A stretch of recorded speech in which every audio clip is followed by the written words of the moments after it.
it was a great corrective step that we did recalibrate from that initial tactical enthusiasm, but also recognition that you have huge interests in the Gulf and especially also with Iran, given also the importance of the Strait of Hormuz for your energy security.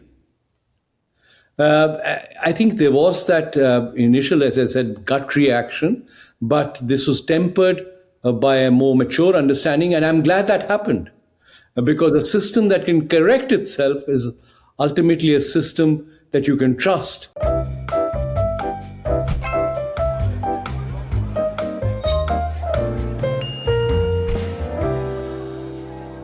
It's very easy to pick a side in this war that Israel and America are waging on Iran. It has been clearly documented that this war is illegal, which means that it breaches international law. And we can also see in real time, thanks to our social media feeds and the news, that war crimes are being committed by these countries in Iran and in Lebanon, which means that civilians and civilian life are being attacked directly by these countries. So it's easy to pick a side. Why then has India not condemned either the United States or Israel directly for their actions? What are the compulsions driving the Indian government? What is the stance meant for India standing on the global stage?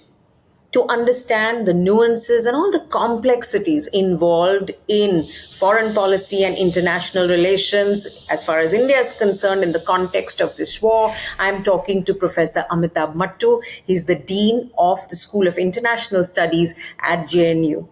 Professor Mattoo, thank you for making time to be on this podcast again.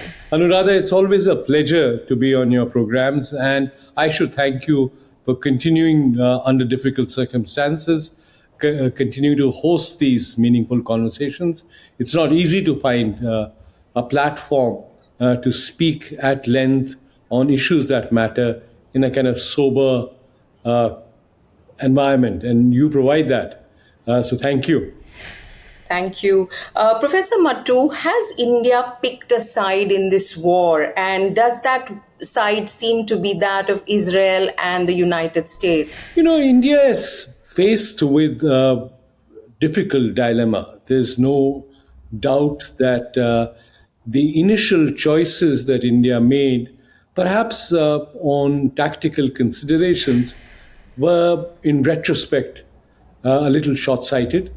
And I think there's been an attempt at balancing since then. Hopefully, India will be able to recover the agency which was lost in that initial period. The dilemma is the following, that you have an extremely close relationship with the United States, and which at the moment is led by an extremely volatile president who takes things personally and is willing to get or gets offended by what he might see, even the slightest erosion of his personal cult, as you might call it, by any individual or country. And then you also have great interests invested in that relationship. United States is a superpower. You have a rising China as your neighbor, with whom you've not exactly had conducive, cordial relations over the past several decades, despite the entente for a period. So you have heavily invested in the American relationship, but usually you're able to temper that understanding, that partnership, with the recognition that there are going to be differences. That's why India retains what you might call agency or strategic autonomy, which differently put was non-alignment, that your partnerships are not based on a military alliance or a complete agreement of doing exactly what the senior partner might suggest you do, but voicing those differences with clarity. But I think with the Trump administration, all allies are feeling, for want of a better word, suffocated, because Trump does not allow for that voice of dissent. And so that's one dilemma. The second dilemma is the fact that Israel is a close ally, You have invested in that relationship. The Prime Minister has a deep personal understanding with Prime Minister Benjamin Netanyahu. So that also is another dilemma, that you do not want to cause offense to Israel. On the other hand, is your history, your sense of purpose, your understanding of the way the world runs, and your relationship with many of the actors within the Middle East, independent of your relationship with Israel or the United States. And one of the most important relationship, is the one with Iran. How do you reconcile these difficult tensions? Unfortunately, I think right in the beginning, we seem to have perhaps acted with alacrity, which was not to be, which was probably uncalled for. What could the reasons for that be, Professor Mattoo, given that, India, for 70 years and more, we've had a foreign policy and we've conducted our relations with different nations. So even though you've pointed out the dilemmas, what do you think the compulsions were? I, as an academic, find it difficult to justify a policy like this. The explanation is clearly President Trump's personality and President Trump's volatile, idiosyncratic way of functioning. He takes everything personally. And so far, India has actually had to suffer because of that belief within President Trump that India is not giving him the kind of recognition that he deserved for what he thought was playing peacemaker during Operation Sindhu. Look at his latest social media posts. There's a reference to how he thinks General Field Marshal Munir and Prime Minister Sharif are great people who continuously thank him for saving millions of lives in a potential nuclear conflict between India and Pakistan. So we are dealing with, to put it less politely, an almost deranged president of the United States who has the authority of every president before him, which means he has a control over the nuclear button and has executive authority unparalleled in contemporary times. But Professor Mattoo, this is to United States. What about Israel? I mean, given Prime Minister Modi's close personal friendship with Prime Minister Netanyahu, given the deep strategic relationship that has evolved and, got very clearly etched in the last 10 years and more, what is it that it cannot do or say with Israel? Because, the kind of actions that we've seen Israel conduct in Gaza and now continuing in Gaza and furthering and expanding into Lebanon, you would imagine that India would say something. Or is it saying something privately and we don't know about it? I don't know. How does this work? Relationships of countries with each other resemble in some form relationships between two individuals. The best partnerships are one where there is a great deal of candor. So what is inexplicable is that if you have a friend like Israel, then it would understand that India has domestic compulsions which necessitate, and quite apart from that, real strategic interests as well, which necessitate a more nuanced view of the world. So as I said, it's not easy for me as an academic to justify it, except then there is, of course, a personal relationship which triumphs over many other structural factors. So perhaps Prime Minister Modi and Prime Minister Netanyahu had this deep understanding, and Prime Minister Netanyahu was actually wanting a clear, unequivocal support from Prime Minister Modi, and that was something that he was not only expecting, but that he depended on, and Prime Minister Modi reciprocated by doing exactly that in the initial phase, by visiting Israel, by just before the war started, by not condemning initially India not condemning the assassination of the supreme leader and not signing his condolence book for a few days. Yeah, this is I mean, this is obviously, these are difficult times and difficult choices, but I think ordinary diplomacy should be allowed to function, even though there might be political compulsions, which means you need to do the right thing in terms of condoling leaders' deaths, if not condemning, but expressing deep regret at the assassination of leaders of another country, and especially a country that you have a friendly relationship with. We did not hear, besides this lack of condemnation or the expression of condolence or grief initially from India, we also did not see that condolence on for the killing of the school children in Minab. Over 168 children killed again in the initial days. We did not see any statements on Lebanon, whereas other countries, whether it's Russia, China, Brazil, Spain, they've all been speaking out. We have seen the outpouring in Kashmir, we've seen the outpouring in Lucknow, we know of India's large Shia community, we know of historic ties and relations. So why do people's sentiments not get accounted for in this relationship between nations? They used to say that a billion people Indians are experts on Pakistan, but that's now expanded to Indians being experts on almost every foreign policy issue. But on the other hand, the domestic Manichaean divide is reflected in the foreign policy debate as well. So what has happened is, I think, that the internal divisions within are reflected in this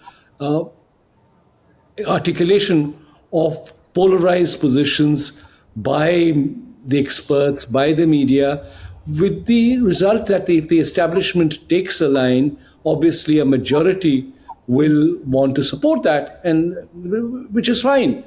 But often other voices get not reflected or marginalized. But that's the way in which technology, the way social media, the way our foreign policy is being articulated. And the establishment would want a large majority of people to actually follow what might be the government's line. But it's a pity that we don't have a more robust debate within the mainstream media, within the mainstream foreign policy community. Of course, I think within Parliament itself, there is debate. And within I have testified before the Parliamentary Committee, Standing Committee on External Affairs, and there I think you have different voices being expressed. And why it's important for those voices is because foreign policy is far too important to be left to either to diplomats or indeed to amateur charlatans. So on the one hand, it's far too important to just leave it to what used to be called South Bloc, and it shouldn't be left anchorless to be hijacked by people who are going to give you just sound bites and headlines. So we need a mature discourse on foreign policy, given that we have had this maturity over the last 75 years of the Republic. Given that long history, 70 years of our Republic, that we've had this mature foreign policy discussion, I think it's a great injustice to our own understanding. And indeed, some of the most robust debates have happened when, for instance, Prime Minister Modi was Prime Minister as well. But before him, it's not even BJP Prime Ministers. The nuclear debate when Prime Minister Vajpayee was Prime Minister, or even when Prime Minister Narasimha Rao was there, he was, if you remember, the recognition or the full establishment of diplomatic relations with Israel happened during Narasimha Rao's period. Yeah. So it's important to have voices that speak truth to power, and especially in difficult situations. And often those voices can help the Foreign Office also nuance their position, because they can point out to their foreign interlocutors that, look, these are voices that we have to engage with, deal with. This is the domestic constituency. And usually, as I said, if you have a relationship with your partners, with your allies, with your friends, they understand that there are domestic compulsions. after all, political leaders of democratic countries or even quasi-democratic countries understand that you have to appeal to stakeholders of various constituencies, even though you might have a strong view on the subject yourself. What led to this recalibration that we saw in India's approach from the early days of the war to, perhaps the first week, the second week of March? I think, first of all, I think it was a great corrective step that we did recalibrate from that initial tactical enthusiasm, but also recognition that you have huge interest in the Gulf and especially also with Iran, Yeah. given also the importance of the Strait of Hormuz for your energy security. I think there was that initial, as I said, gut reaction, but this was tempered by a more mature understanding, and I'm glad that happened. Because a system that can correct itself is ultimately a system that you can trust, even if you made initial wrong decisions. And let's admit that not everyone is going to be perfect. Not every system is going to be perfect, but a great system is one which corrects its own imperfections. And that happened. Not as much as I would have liked to, or some other people might have liked to, but at least there is a corrective, there is a certain modus vivendi or a certain relationship which has you have now with Tehran at the Foreign Office level, at the leaders level, without really letting the relationship with Israel or America being impacted. Now, the importance of why this nuance is needed is precisely, as you saw, given that Islamabad became the unlikely choice for the dialogue.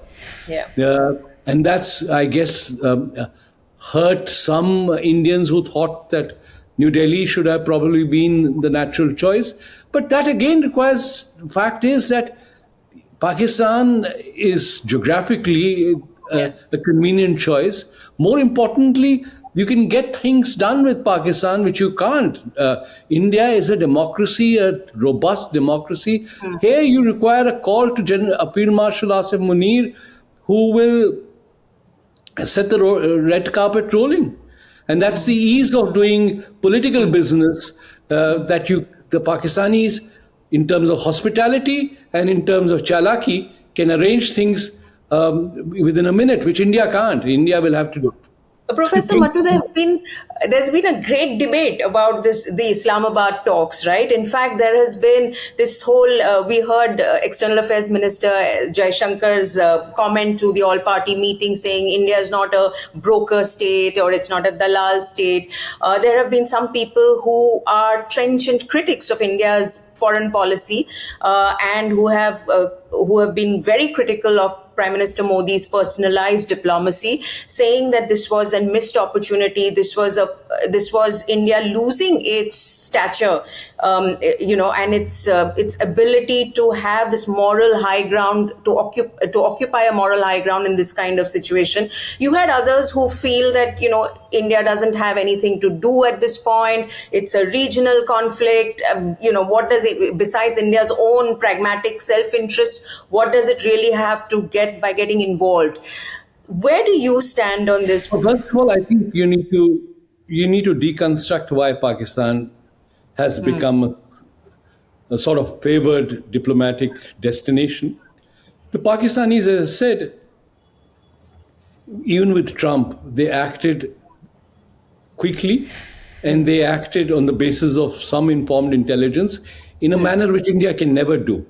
According to reports, through cryptocurrency deals and, which probably fell just short of bribing, they made their way into the White House, into the household, as it were, and were able to have meetings with the Field Marshal Munir.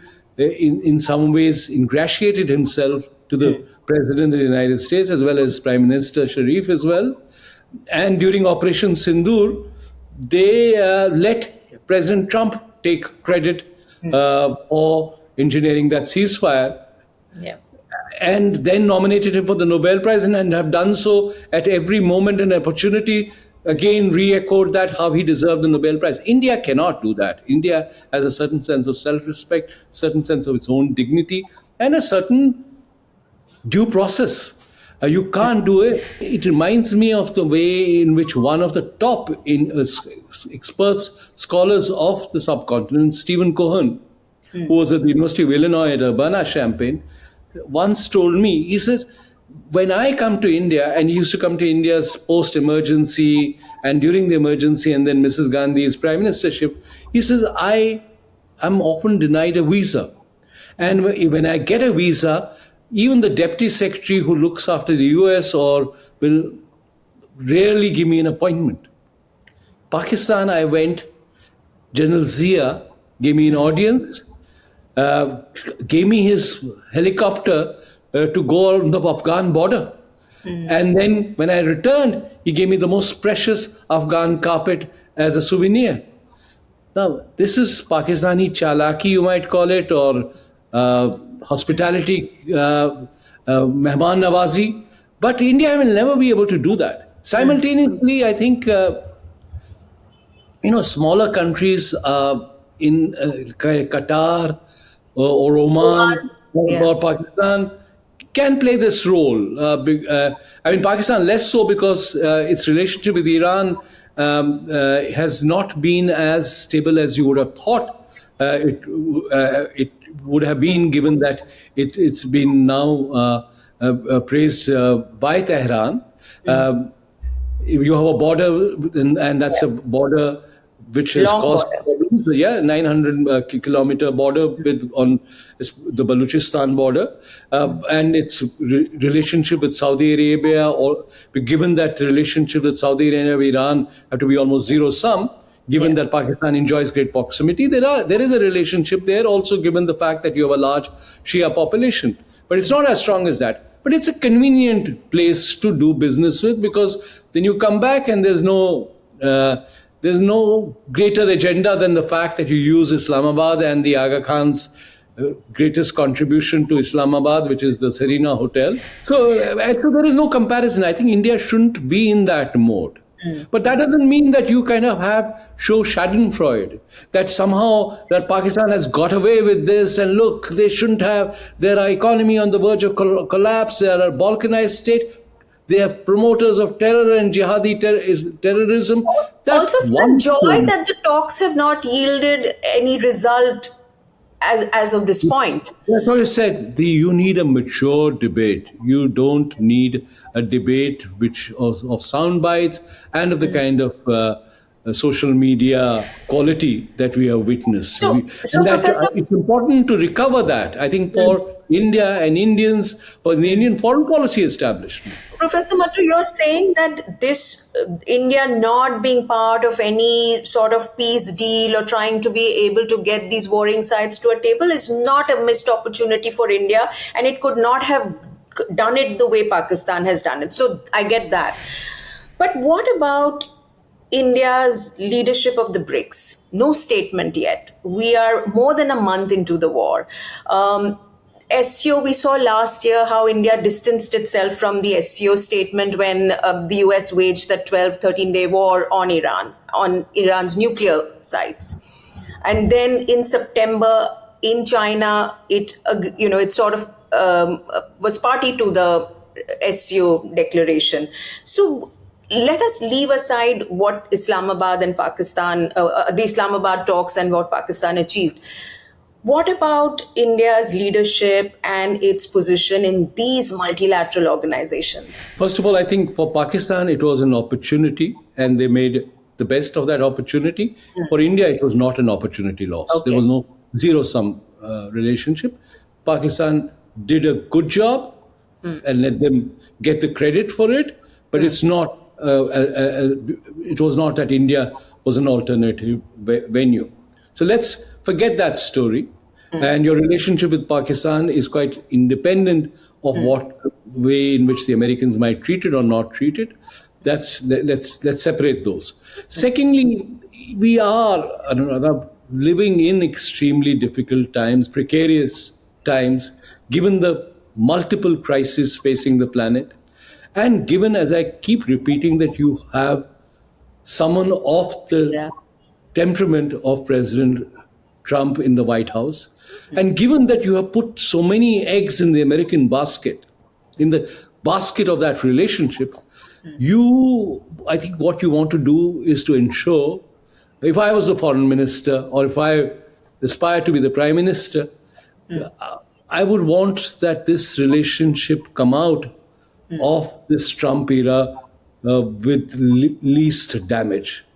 Somehow to firewall this from Trump's idiosyncrasies, and you hoping that somehow till November, when the midterm elections happen, and Republicans hopefully, or the Trumpist Republicans faced humiliation, and thereafter, hopefully, there'll be movement in Congress to deal with the presidency.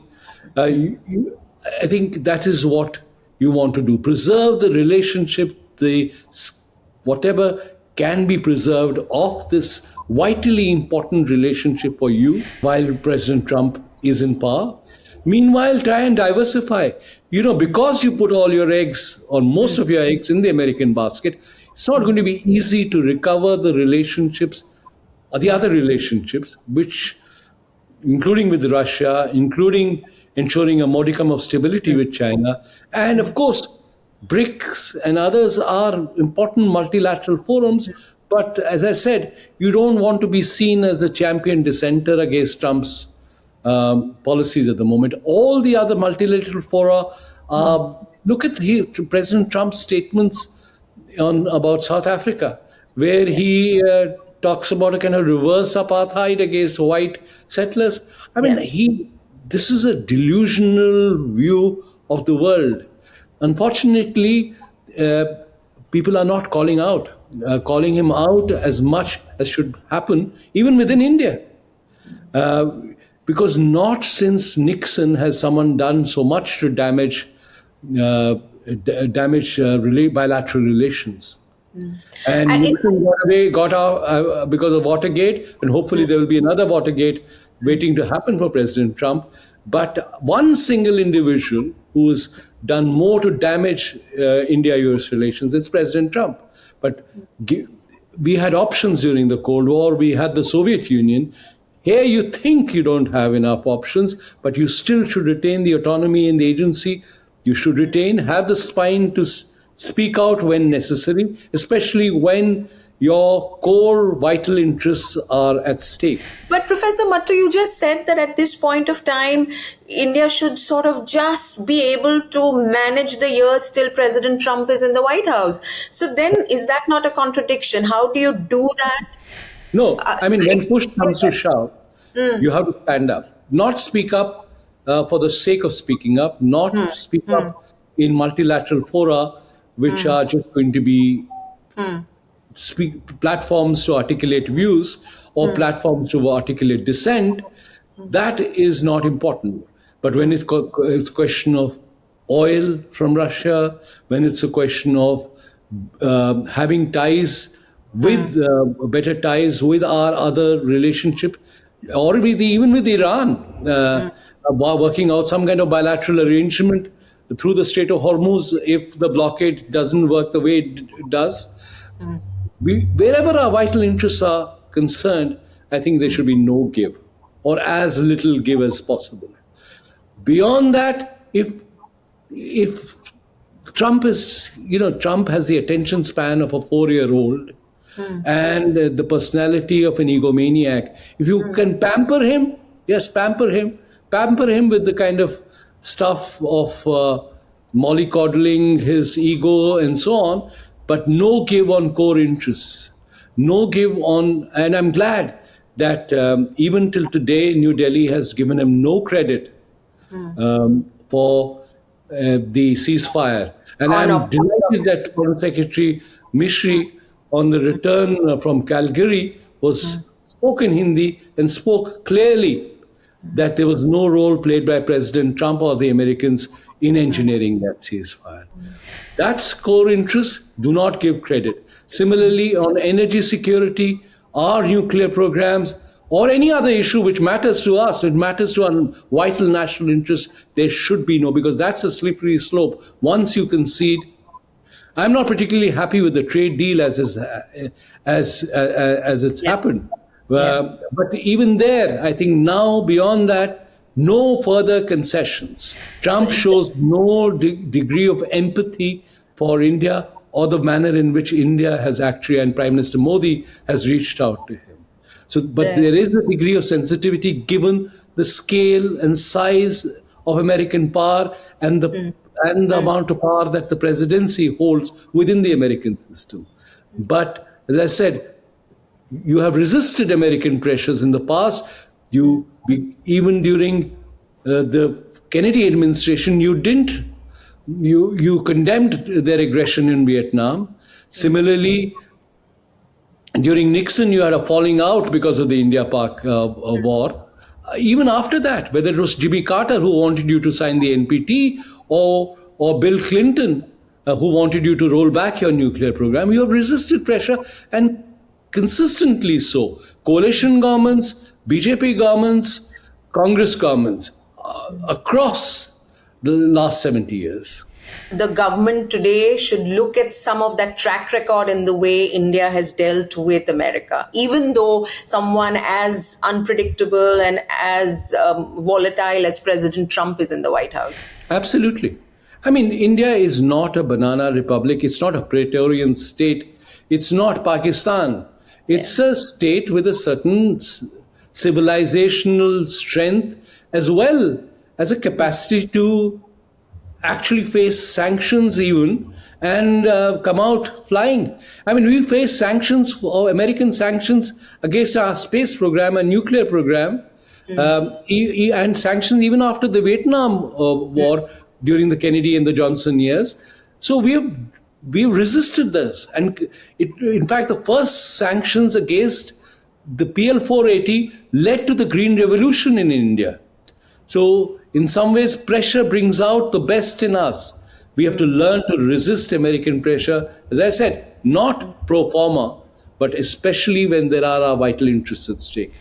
So what happens if we go by President Trump's latest post saying that America is now going to blockade the Strait of Hormuz if Iran doesn't open it up immediately?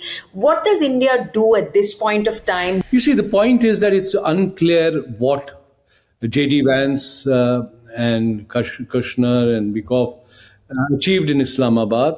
Apparently, according to some reports, it was a Tiffany deal that Trump was willing to offer. The Tiffany deal being a series of economic carrots, because he understands only money and he understands only transactions. He doesn't understand the politics of identity, victimhood, the need for justice. He doesn't understand that different people have different cultural histories. He wouldn't begin to understand the Iranian people. The American president's statement after statement after statement, such lack of grace, such lack of dignity, so delusional, and according nobody else any right, any dignity, any equality, any seeking of justice. It's very easy to pick sides in this war, isn't it? Which is the way I started this conversation. I mean, exactly. In terms of personalities, there is no question. But I've said enough on President Trump to tell you exactly my position on him. But the Americans also seem to believe that the Speaker of the Iranian Parliament, Ghalibaf, is the most pragmatic conservative they can do a deal with.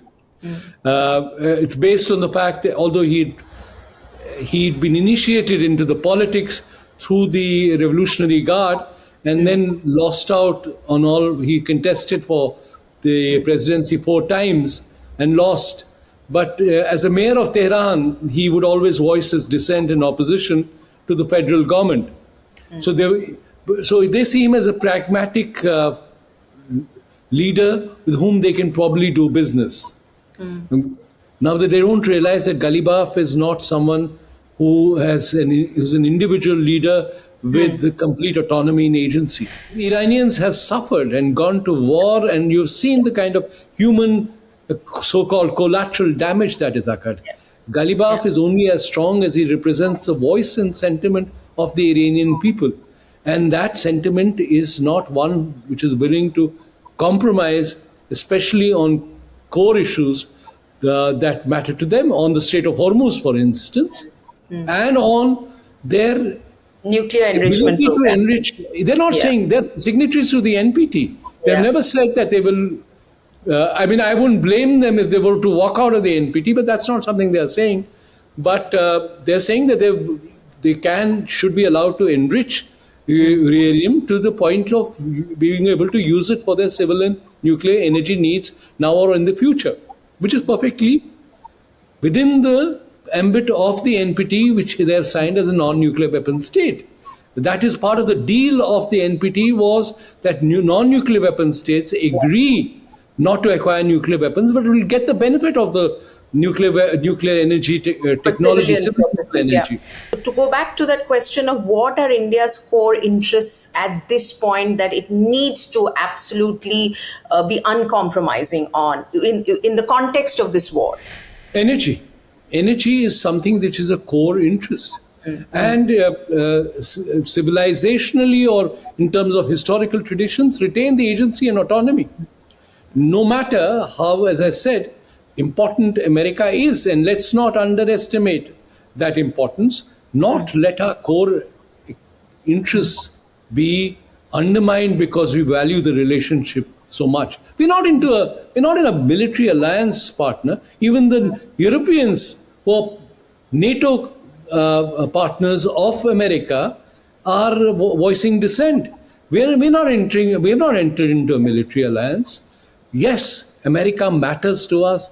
It's vitally important to us for a large number of reasons. But America is less and less reliable for its allies all over the world than it was a year ago. So even depending on America's guarantees on virtually any front, that dependence is gradually being eroded. Very few countries would depend on America as a security guarantor. And more importantly, as I said, if there are core interests of Indians living in the Gulf. There are expatriates whose income actually in states like Kerala contribute to the economy of states like Kerala, but not just Kerala.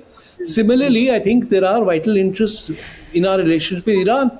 There are points in which Iran has actually helped us, even in the UN Human Rights Council. And there are people better informed than me who can give you the graphic details of how Tehran actually stood by us when all other countries, including the OIC, had moved to condemn India. And remember that these alliances in foreign policy, you might think that everything is tactics, but there is an institutional memory, there is a historical baggage, and you have to understand it and at least get people to debate on these who have a better understanding of history. A better understanding of history, not just since 1947, but a deeper understanding of how Iran and India have had a civilizational relationship as well.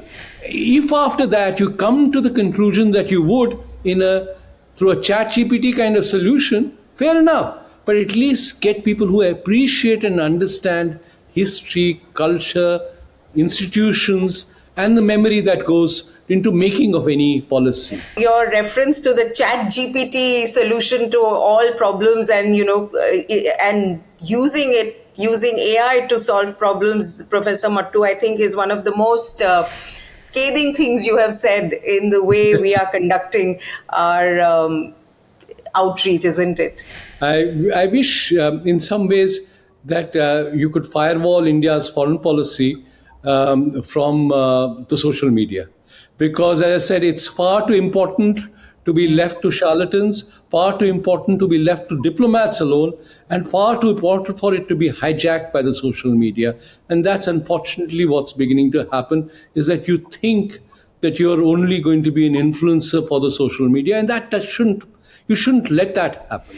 I think people need to speak truth to power, and you have an erudite, thoughtful, wise foreign minister who should be happy, but should be happy and support more debate on India's West Asia policy, and all other foreign policy issues that matter from a Indian civilizational point of view, because we bring to bear 5,000 years of a certain identity to every relationship that we can look at from a contemporary lens. Professor Mattoo, one question on Israel and what the way it is expanding into Lebanon. It seems like nobody can hold Israel to account. We know there's an ICC warrant against Prime Minister Netanyahu. We have a deep strategic relationship now, led personally by Prime Minister Modi.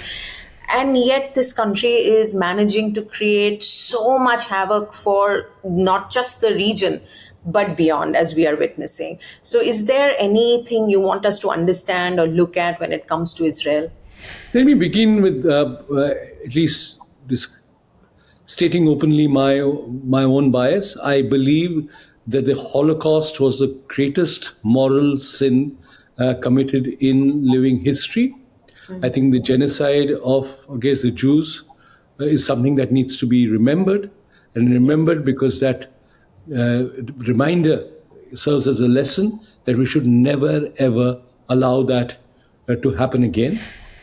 But I think the only moral position in this situation is to also recognize that the huge humanitarian tragedy that's been unleashed on Gaza needs to be condemned, and condemned strongly. And we need to all work together to ensure that the poor civilians in Gaza get some degree of comfort, which is also not to any way legitimize or not outrightly condemn Hamas's role, and especially the attacks in October 2023, which led to the present spiraling of the crisis.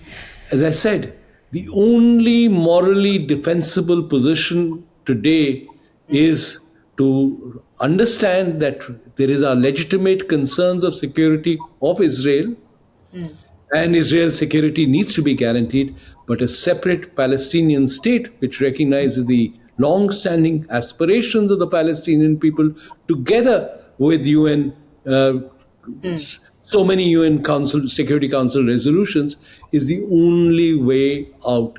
And that needs to be guaranteed by all the major stakeholders of the Middle East and the great powers outside. So as I said, what is happening in Gaza is morally reprehensible. I think every person with a conscience, left, right, or center, needs to say that. It is a tragedy. You cannot have a situation in any part of the world which resembles Gaza today. I have not been to Gaza during these times, but you see enough objective reports to demonstrate the scale of human suffering there.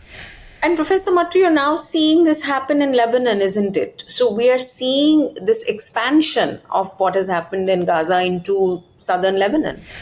Yeah, this is the tragedy of the politics of the Middle East is this, that you have these Arab states who are in the Gulf states who are complicit with America in some ways as part of this senseless war. Then you have Iran also with all these proxies, the Houthis in Yemen, the Hezbollah in Lebanon, the Shiites in Syria. So you have Iran partially to blame for what is happening. However, there has to be a sense of proportion. You cannot use the kind of force indiscriminately to destroy a non-state actor like the Hezbollah in Lebanon. If only that was so simple. Their strategy, whether it's of the Hezbollah in Lebanon or the Hamas in Gaza, is to embed themselves within the civilian population so that once there's a backlash, once there is an attack, this will hurt the civilian populations, create a storm internationally, but also radicalize the population within. You have to recognize that for the long term, any strategic thinker in Israel, in Washington, or even in Tehran should recognize how dangerous these games are. Iran can justify it as this is the only response given the asymmetry of power. But no asymmetry of power can justify holding hostage a civilian population. Professor Mattoo, thank you for providing this context to how India has been conducting itself in the context of this war that America and Israel are waging on Iran. We'll keep talking. This war is far from over, and we'll keep coming back to understand what is going on, how we are conducting ourselves, and what is at stake as the war progresses. Thank you again. Thank you, Anuradha, and more power to you.